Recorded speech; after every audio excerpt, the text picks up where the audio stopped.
낙태하는 것이 죄다라고 명시한 구절이 있느냐 없거든요.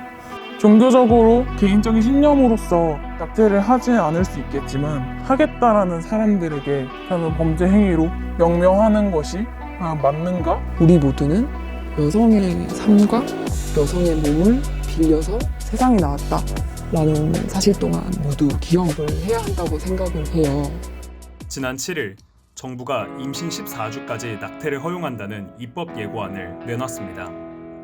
낙태죄 폐지 찬반 양측에서 비판이 쏟아졌죠. 낙태죄 폐지 찬성 측은 정부안이 여성의 신체 자기 결정권을 여전히 침해하고 있다고 비판했습니다. 반면 종교계 등 낙태죄 폐지 반대 측은 정부가 사실상 낙태를 전면 합법화했다고 날을 세웠습니다. 밀실팀은 낙태죄 폐지에 찬성하는 20, 30대 개신교, 천주교, 불교 신자들을 만났습니다. 이들은 모든 종교 신자들이 낙태죄 폐지에 반대하는 건 아니라고 말했는데요. 교회에 다니다 보면 뭐 예를 들어 하나님이 아버지, 남성으로 대표되기 때문에 남성에게 순종하는 것이 맞지 하나님에게 순종하는 것인 것처럼 교육이 되거든요. 여성의 몸을 통제하고 싶어하고 여성의 성을 통제하고 싶어하고 저희는 워낙 이제 교회가 그런 식으로 여성을 타자화하고 또 차별하고 억압하는데 동의하지 않기 때문에 매년 기사가 났잖아요. 원치 않는 임신으로 계단에서 구르는 중학생 아이들, 혹은 수학여행 가서 휴게소에서 혼자 출산하고 아이를 버린 친구들도 있었고, 그런 친구들을 생각했을 때 교회가 해야 할 일이 과연 그 사람들을 더 사지로 내모는 일인가? 교회가 해야 할 일은 그 친구들을 감싸고 그 친구들의 고통에 함께 해야 하는 게 교회 아닌가?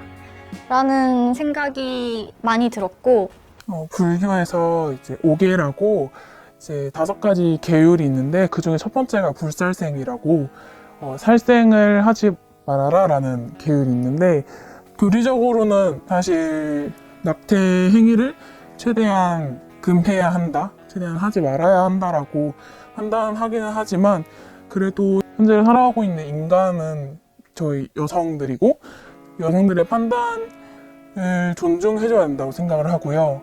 또 불교 입장에서는 그러면 이렇게 낙태로 고통받는 사람들을 좀 자비의 사상으로 바라보고 또 그들을 어떻게 도와주고 함께 상생해 나갈 수 있을지에 대해서 고민하는 게 더 우선이라고 생각합니다. 가톨릭 교구 협의체인 천주교 주교회의는 올 8월 낙태죄 완전 폐지 권고안은 태아의 생명에 대한 국가의 보호 의무를 완전히 포기한다는 것을 뜻한다는 의견서를 법무부에 보냈습니다. 개신교 내 보수 성향 단체인 한국기독교총연합회와 한국교회연합 역시 반대 의사를 밝혔죠. 하지만 일부 진보교단이 찬성하는 목소리를 내면서 입장이 갈렸습니다. 불교계는 공식적인 입장을 내지 않은 상태입니다. 20살 초반까지만 하더라도 가톨릭에서 이야기하는 가치들에 대해서 많이 공감하고 있었고, 사실은 그래서 저도 태아 생명이라던가 생명사랑이라는 구호에 가슴이 설레곤 하던 청년이었었는데요. 저는 이제 냉담을 하고 있지만 여전히 성당을 다니는 친구들이 작년 재작년에 그때 당시 주보를 가져와서 저한테 제보를 해주더라고요. 야, 이것 좀 봐 하면서 봤는데 정말 어이가 없더라고요. 이게 왜 낙태죄를 유지해야 되는지를 나름 한국교회에서 이렇게 논리적으로 이렇게 정해놓은 글이었는데요. 여성들은 태어나서 그 이야기를 할 수 있지만 태아들은 태어나지 않아 자신의 목소리를 낼 수 없다, 이런 이야기들. 정말 놀라울 정도로 여성의 이야기는 빠져 있었어요. 일단은 제가 나온 그 고등학교 그 미션 스쿨이 교리 중에 하나가 순결이었고, 이제 그런 프로라이프 영상들을 많이 보여줬죠. 그러니까 이렇게 낙태를 할 때 뭐 애가 도망가는, 그 세포가 도망가는 그런 영상이라든지, 뭐 몇 주부터는 뭐 손가락, 발가락이 생기고 뭐 이렇게 사람의 형상, 그런 것들 다 보여줬었고, 뭐 사실상 살인이라고 했고, 거의 이제 그런 낙태 혹은 원치 않는 임신이라고 한다면 방탕한, 잘못한 그런 걸로 얘기하는 게 많았고, 근데 또 되게 모순적인 거는, 예를 들어서 남성이 이제 혼전 임신을 해서 결혼을 했어요. 그러면은 와, 진짜 책임감 있다라고 칭찬을 하는 거예요. 그래서 성경에 낙태하는 것이 죄다라고 명시한 구절이 있느냐 없거든요. 그렇게 생명이 소중하고 원하지 않는 계획되지 않은 임신에 대해서 죄처럼 여기고 임신 중단 죄처럼 여기고 그럴 거면은 교육을 제대로 해서 피임을 제대로 하도록 교육하거나 그럴 수 있잖아요. 그런데 이제 뭐 학교 성교육 같은 데서 피임법에 대해서 제대로 교육하고 실질적으로 교육하고 그러면 막는 거는 또 기독교인들이잖아요. 학교에 이제 문란하게 섹스하는 방법 가르친다 이러한 식으로 막는 것도 기독교인들인데 교리 이야기를 많이 하면서 교리에 낙태는 살인이라고 되어 있다라는 강론을 되게 많이 하시는데 그 부분도 사실은 신자로서는 조금 불합리하게 느껴지는 부분들이 있어요.